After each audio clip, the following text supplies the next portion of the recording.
Bonjour. Alors que le 80e anniversaire de la fin de la Seconde Guerre mondiale approche, on se penche aujourd'hui sur une histoire, une histoire souvent passée sous silence. Oui, celle de la contribution massive, on peut le dire, des soldats venus d'Afrique.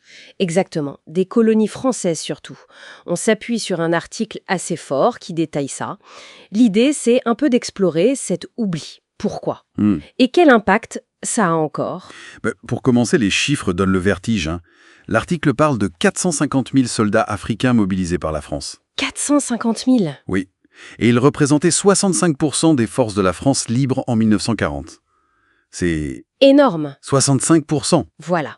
Et 24 000 sont morts pour l'Europe. Morts pour nous libérer. Et là où ça coince, selon l'auteur, c'est qu'apparemment, 0 représentant africain serait invité aux commémorations officielles du 80e. 0. Ça paraît incroyable. L'auteur parle même d'un effacement délibéré. C'est le terme utilisé, oui. Un effacement qui semble programmé. Mais alors, comment on explique ça cette absence, pas seulement aujourd'hui, mais déjà à l'époque, au défilé de la Victoire, comme celui du 8 mai 45 à Paris ? L'article suggère que reconnaître pleinement ce rôle, ça aurait contredit la volonté de la France de maintenir l'ordre colonial après la guerre. Ah, d'accord. Il y avait une sorte d'hypocrisie ? C'était un peu ça, oui. Combattre le fascisme d'un côté tout en maintenant la domination coloniale de l'autre, c'était paradoxal.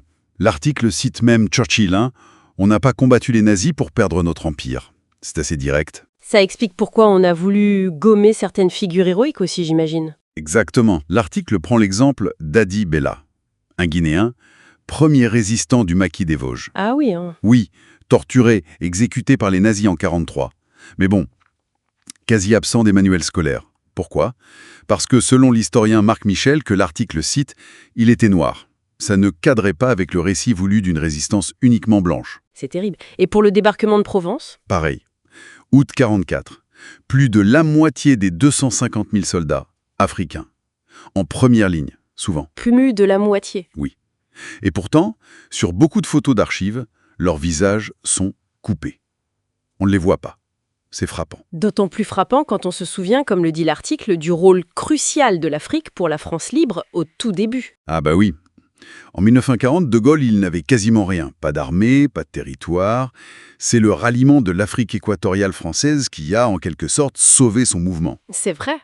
Entre 1940 et 1942, l'auteur le rappelle, 80% des forces françaises libres étaient africaines. 80%. Wow.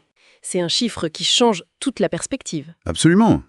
Sans les tirailleurs sénégalais, le terme regroupait en fait tous les soldats d'infanterie d'Afrique subsaharienne, pas juste du Sénégal, sans eux, la France libre, elle n'aurait pas pesé lourd, quoi. Ce chiffre de 80%, ça rend ce qui s'est passé après la guerre encore plus difficile à avaler. L'article parle d'ingratitude, non ? Oui, et c'est peu de le dire. Pour beaucoup de ces vétérans, le retour au pays a été amer. Renvoyés chez eux discrètement, parfois sans leur solde complète, sans les honneurs mérités. Et il y a cette histoire des pensions aussi. Alors ça, c'est un point très douloureux abordé dans l'article. Une discrimination flagrante. Pendant des décennies, leurs pensions ont été soit gelées, la fameuse cristallisation, soit beaucoup plus basses. Oui, bien inférieures. Parfois 3 fois moins que celles des soldats français pour le même service, le même sang versé. L'article cite un témoignage terrible d'Amadou Diop, fils de vétéran. « Mon père a libéré la France. J'ai dû payer un visa pour aller nettoyer leurs toilettes. » Ça résume bien. C'est glaçant.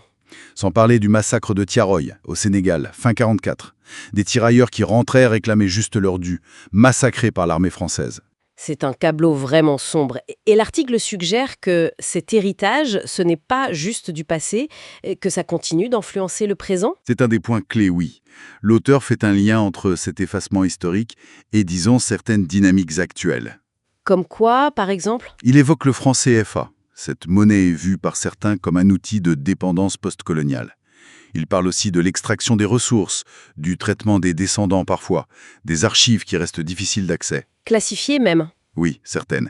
Et puis l'absence d'excuses officielles pour des drames comme Tiaroué. Tout ça, selon l'article, pèse encore. Cette dette historique, elle n'est pas soldée en gros. Les citations d'écrivains dans l'article sont fortes aussi. Mongo Betty, Césaire. Très fortes. Mongo Betty qui dit qu'on a tué le serpent nazi avec l'aide africaine, mais que le python colonial est resté. Et Aimé Césaire. On a utilisé nos bras, puis on a effacé nos noms. Effacer nos noms.